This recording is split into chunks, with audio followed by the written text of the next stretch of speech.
It had to come to an end sometime. Not the series, don't panic, but we have lost a football match finally.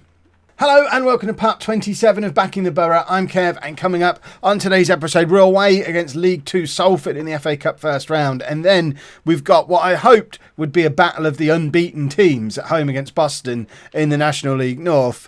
Boston kept their side of the bargain. We, however, did not keep ours, losing 2-1 against local rivals Leamington in the last game that we played. So that really long run of green with a little bit of yellow in it has now been ruined by red. We're presumably going to lose against Salford as well, and then go into a massive game against Boston on the back of 2 defeats. Oh, the wheels could be falling off today, everybody. And which would be a disaster.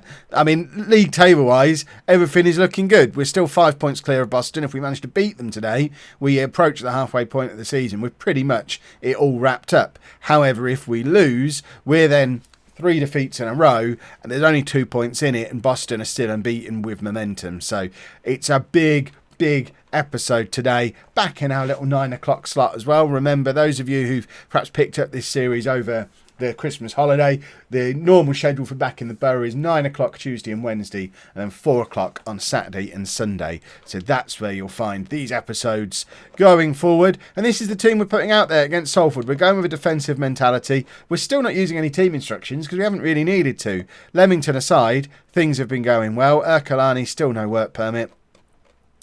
I mean, I've got no words for that. And Johnny Smith picked up an injury in the Leamington game as well, and he's going to be out for 2 to 4 weeks. So we're bringing Boro in on the left-hand side of midfield. Otherwise, it's a very familiar-looking side. So we've got Linus in goal, a back four of Anderson, Grimes, Stone and Birch, with Boro, Elliott, Maynard and Hornsby in midfield, and then Marsh and McQueen up front. Both of them scoring at pretty much a goal a game still. So Marsh, 15 goals from 13 games, and Darren McQueen, who we've just made club captain on recommendation of my assistant manager, 16 goals from 17 games. All he's done since being club captain, he's had 1 game. So he gave us our first defeat, and he's lost his goal a game record. So that could go down as being the biggest mistake we've ever made.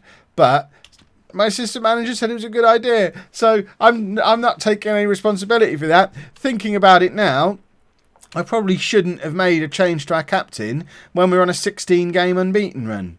We were probably doing all right as we were. We didn't need to fiddle. But, oh no, assistant manager walks in and says, I think Darren should probably be our captain. He's quite the leader. Have you seen all these goals he's scoring? The best thing we can do. I mean, we've not lost for 16 games, but you know what we really need? We need a change. We need a different captain. We need to put some more pressure on our free scoring forward. We've broken our best player. And all I can do now is break him further. I either keep the captaincy on him or I take it off him and upset him for it. So there's not really much I can do now to save the season. Might as well just resign. The only thing I think we've got going in our favour is the fact that I'm hoping it wasn't my fault that we lost. The game before, we broke the Nuneaton unbeaten run record. So you know how these things are. We broke the record and then we lost a game. That's not an unrealistic thing to have happened. So I'm hoping that that's what's happened. And there you go. Now we've conceded against Salford. We've not even had a shot yet. We've had 41% of possession. Not had a shot. I mean, clearly, playing defensively doesn't really suit us. We're certainly not going to be coming out defensively in the second half. In fact, should we change things now? It's that one, isn't it? Let's go straight up to a standard mentality and just see if we can nab an equaliser before half-time, or at least have a shot. I can't be going for... Dean Rittenberg's just scored for Crewe. Hold the phone. Pausing. Rittenberg. Why can't I... I want to see what level Rittenberg is playing at. If you haven't been watching Non-League to Legend, you won't know who Dean Rittenberg is. But it was a bit of a hero when we were at Bath. Tried to sign him for Oxford and couldn't sign him. But it looks like, I don't know what level Crewe are at. Where are they? Crewe. Hang about. Oh, he's actually playing for Welling. Oh, well, in that case, I'm less stressed about it. Yeah, okay. I'm comfortable with that. Right, we'll give it 5 minutes on standard, then we're just going to move up to control, because control is how we've been playing for most of this season in the league when we've been doing so well. And perhaps this team just isn't capable of defending. which would be, I mean, I could understand that from a Kev side. We're now on control, still haven't had a shot. I don't want to push it too far because we're only 1 goal behind, so I don't want to go to attacking or anything crazy like that. But at the same time, okay, we've now had 2 shots. Can we squeeze an equaliser out from somewhere? Right, let's make some changes. What have we got? What can we, the strikers haven't... McQueen, again, not having a good game. Ayula can come on for him and play as a proper natural poacher. Tyrone Marsh also not playing particularly well. We don't really have anyone who can come on for him. Boro, we don't have anyone for him because he's our reserve already. Maynard, Brundle can come on for him. Brundle was our captain until we made the change. But one of the reasons I thought it was a good idea to take it off Brundle is because he hasn't been playing every game. But I don't know. It could. I hope it isn't. It isn't going to be the decision that goes down in history as the thing that ruined Nuneaton and ruined our potential promotion season. When I'm ending the save in 3 seasons' time because we're still trapped in the National League North, we'll look back on that moment. Marsh has got the... Oh, he did brilliantly to win it back, but then couldn't take it past the second defender who was on him. But we do win a corner, although apparently we didn't do enough with it to warrant a highlight. Hornsby now. I think this is our first proper attacking highlight. Boro! Ayula! We've got the blooming equaliser! We haven't. It's offside. Aye. Well, at least we're showing a little bit of life. We've got a little bit of attacking oomph about us. With 10 minutes to go, I think it is time to go attacking. And let's make our final change. We don't really have an attacking one we can make. We could. Alex Patterson's really the only attacking player we've got who could come on. But it would involve a tactical change unless we can just bring him on and play him down the left wing. Which he can do, in theory. Right, Patterson, you're coming on down the left wing. Don't mess up. Right, fingers crossed we find a goal from somewhere. It would be lovely to get a replay. I mean, what did anyone see the attendance? Let me know down in the comments if you saw the attendance. What's happening? Right, attendance. Oh, only 2,000 people. I was hoping we'd get an FA Cup payday. We're not going to get it against Salford though, so unless we can grab an equaliser and somehow find our way into the second round, FA Cup payday is not going to be a thing this year, and we are still desperately short of cash. Linus makes a good save, but I think this is probably it. Overload for the last minute. I mean, that's probably a bit late. And was that another offside? Or if that was a foul by Marsh. And I think this is probably the end of our FA Cup run this year, unless we can steal it back somewhere. Anywhere, someone grab the ball and just kick it up the other end. We have strikers who can... And there you go, Lionel Stone does exactly that. And Ayula has got about 15 seconds. Don't stop, just keep running. Anderson down to Patterson, who's not a winger, and really showed it there by having no idea what direction he was supposed to be running in. And that was the game's way of telling me that was a bad substitution, Kev. And we're out of the FA Cup. I, in theory, don't care as long as we now go and beat Boston. No changes for the Boston game then, other than the fact we've gone to a standard mentality. Assistant manager, who... he needs a name. Hold on, who's my assistant manager? Where are you? Assistant manager, no, that's me. Assistant manager, Lewis Roberts. This is Lewis Roberts. Assistant manager Lewis thinks we should go counter-attacking at home. We've had words, we're going to go standard, we've compromised. I think we should be doing control, but I guess Boston are unbeaten. They're the team in form. We're in the middle of a little bit of wobble. You've selected 2 substitutes out. What? You have selected 2 substitutes outside of the match squad. What does that mean? I don't know what that means. Hold on. Lewis, pick my substitutes for me. How do we do that? Pick. Clear subs. And then pick unpicked positions. Oh, it's because we were in the FA Cup before and I just left them on there. Now I understand. Stupid game. This is what happens when you don't play Football Manager for 2 weeks. You forget how to do everything. Right, this is the unbeaten Boston system that we're going to be up against. So what we need to do, it's quite simple. Score more goals than them today. That's our entire game plan. And hopefully we get back to the awesome form that we'd been in for the first part of this season. Because what we don't want to do is make 3 defeats in a row. That is an almighty wobble and does start to cause some serious problems for us. with dynamics and morale and that kind of thing. We've already got 5 players at the club who are unhappy, mostly through not playing matches. Tom Elliott is one of them. That's why Tom Elliott is playing a little bit more at the moment, because he's unhappy. He's on the unhappy list twice. Once because in the summer we tried to sign another central midfielder. Oh, did that upset Tom Elliott?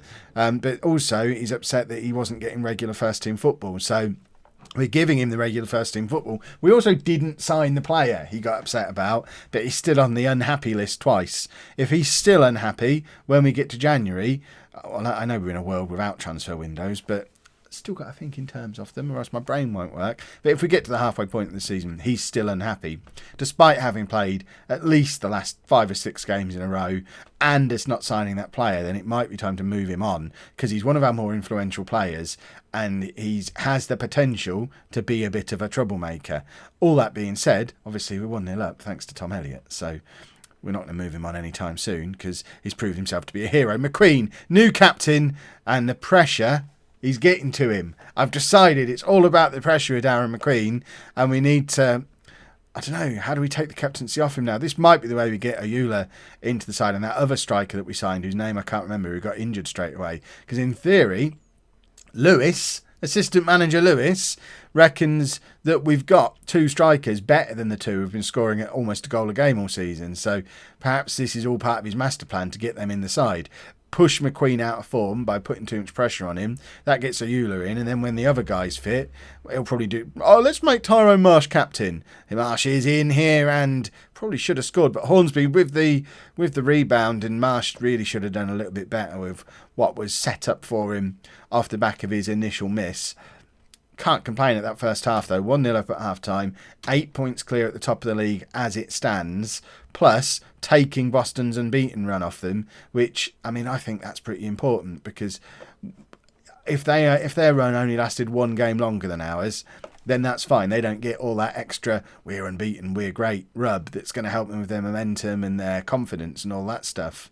So hopefully we can secure a victory today, but this is where we have to start thinking in terms of tactics, because Lewis wanted us to do counter-attacking from the start. We've gone standard. At what point do we go, actually, you know what, counter-attacking might not be a bad shout? We know Boston are a good side. They've not had a shot on target yet, but that's surely going to change as the game goes on. Marsh, now we've got a man over in the shape of Hornsby, but Marsh can't find him. Ball over the top, and that's some pretty poor defending on our part, but luckily they've continued to not have a shot on target, despite having a chance on a plate. That was a pretty poor miss, but they've got a free kick now. Every highlight at the moment seems to be a Boston attack. Sooner or later they're gonna break through, and their first shot on target in the entire game, and they score the equaliser. So, I don't know, we couldn't have gone counter-attacking at the start of the second half. That's just not the way I'm going to do things. And now my mindset is switching around completely. Right, we'll give it 10 minutes, then we're going control, because we don't want to draw from this game. We want that. We want to beat them. We want to show them we're the better team. We don't want to be sat at home against a team below us in the league trying to hold on to a draw, because that's just silly. Right, McQueen, prove that you deserve to be captain. Oh, that's a lovely bit of skill. Can he get the cross in? He does, and it's Tyrone Marsh, and it's 2-1. It's an instant reply. Marsh gets his 50th league goal of his career. McQueen's assist will be replayed again and again. There you go. This was beautiful from McQueen. Let's have a look at this little bit of skill. Boink, there we go. And the cross was absolutely spot on. Marsh was never missing from there. We've got our strike partnership back, everybody, because that was a beautiful, beautiful goal. Right, now I'm back into the thinking about when we go counter-attacking. Maybe with 20 minutes to go, when I traditionally make my substitutions, we'll drop to counter-attacking then. Boston are certainly getting more back into the game now. They're pretty much level with us for possession. They've had as many shots as us. They're just missing their shots, but they're not going to keep being inconsistent with their shooting for the entire game. Right. Counter-attack. Nathan Baxter's injured, so I'm not going to bring him on, although Grimes isn't having the best of games. How injured is he? 2 injured to come on. Let's make some changes in midfield. Wheatley can come on for Maynard, and that's probably the only change I want to make at the moment. Fitness, we seem to be doing okay. I don't want to change the 2 strikers because they've just combined brilliantly for a goal, so I don't want to then punish one of them by saying, now you're coming off, let's bring on this guy who Lewis thinks is better than you. Do we bring Baxter on? Grimes is tired and not having the best of games. We bring Baxter on and hope that isn't a mistake. What's wrong with him? Returning to full fitness immediately. I mean, that's brilliant insight from the game there. Do we take Marsh off Raiola? We'll give it 5 more minutes. Should we be going defensive? I don't like all this second guess. Having to think about tactics. This is complicated stuff. Right, 5 minutes to go now. We could bring on Brundle in midfield and just pack the central midfield. Tell you what, we could try and be really clever and do this.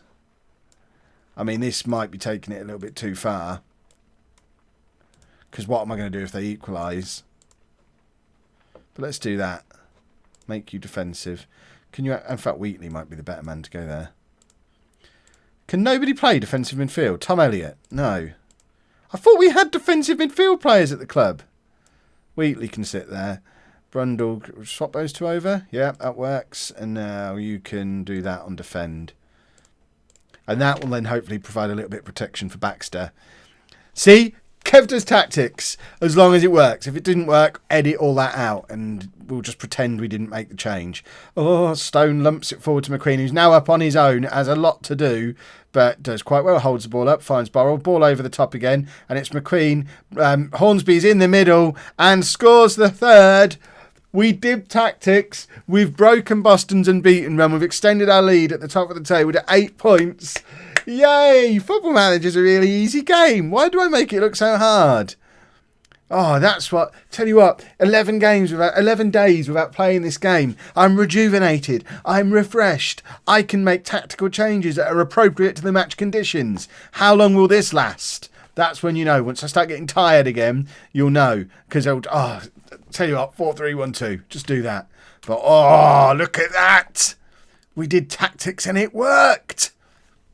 You lot should have told me previously to fiddle with tactics. I'm quite disappointed in you all. If you've enjoyed that, please make sure you leave a nice big thumbs up on there for me. Subscribe to the channel for brand new Football Manager videos at 4 PM and 9 PM every single day. Thank you very much for watching.